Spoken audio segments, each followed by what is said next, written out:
Okay, so I just checked into the hotel, and what happened till now, from when I landed in Baku until I got to the hotel, was quite crazy. It started when I got out of the airport and I tried to request an Uber from the Uber app. Uber right away connected me with the driver, and within minutes, he had arrived at the airport parking lot, and I was supposed to go find him. Now, it was weird because usually when I order an Uber driver, the driver will just sit in a specific place and you sort of have to find your way over to the car. It's not the way it worked here. I saw that the driver's car was moving around the parking lot. It didn't even make sense that the driver could move around so quickly. After about 5 minutes of looking around and asking different cars if they were my driver, some guy walked up to me and asked me if I was going to the Passage Boutique Hotel, which is where I'm staying. I said I was, and it turns out this was my Uber driver. So he was actually walking around the parking lot. He wasn't sitting in his car. He was walking around looking for me.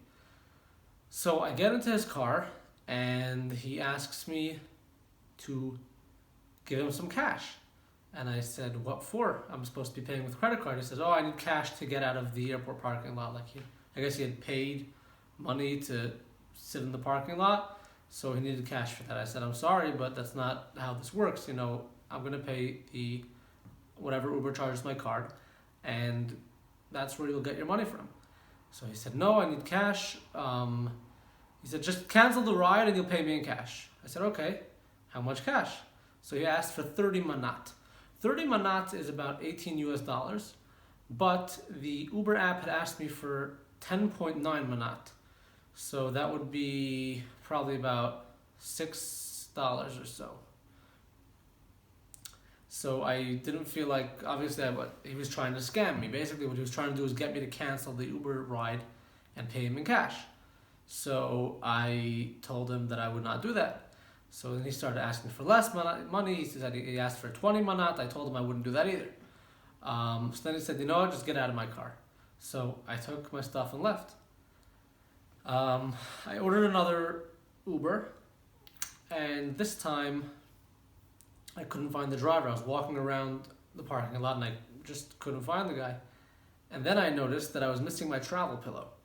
The neck pillows that people take on planes. It's actually really helpful. It helps me sleep a lot on flights, and that's very important sometimes when I'm traveling for many days in a row. Sometimes I don't always get to spend the night in a hotel. So if I'm spending a night on the road, and I'm going to be in a car or in a plane, I always take these neck pillows, and that helps me sleep. So anyway, I realized I'm missing my neck pillow, and I realized that it's in this previous Uber driver's car. Thankfully, I had the guy's phone number, and I called him, and he answered, and he met me, and he gave back the pillow. So even though he was sort of a con artist or a scam artist and tried to get me to pay him extra money to take me when Uber was going to charge a third of the price, he was honest enough to give me back my pillow, which I appreciated. Then I continued looking for my second Uber driver, and he never showed up, so I had to cancel that one too. So I got charged twice. I got charged for canceling the first ride, I got charged for canceling the second ride, and hopefully I'm going to be able to fight those and get my money back. Not a lot of money, but it's a matter of principle. I should not have to pay for something that I did not use. And then I ordered a third Uber. At this point I was ready to give up because drivers were harassing me, and I kept telling them I had an Uber on the way, and they were like, no, Uber doesn't work here, you're not going to get an Uber, everyone's going to charge you. And drivers were offering me prices like 30 manat, 40 manat, that's already up to like $25. And they're just harassing you, and you know how it gets. It's 4 in the morning, I'm really tired, and I just want to get into bed. And basically, I decided if I'm going to try Uber one more time, if it doesn't work, I'm just going to have to cave to these guys and try to find someone who has the best price. I ordered a third Uber. The driver showed up in a second, and actually, he was an honest driver. So I just put my stuff into the car, we drove into the city, and a half hour later, here I am at my hotel. So if you're watching this, this is my first impression of Baku, Azerbaijan.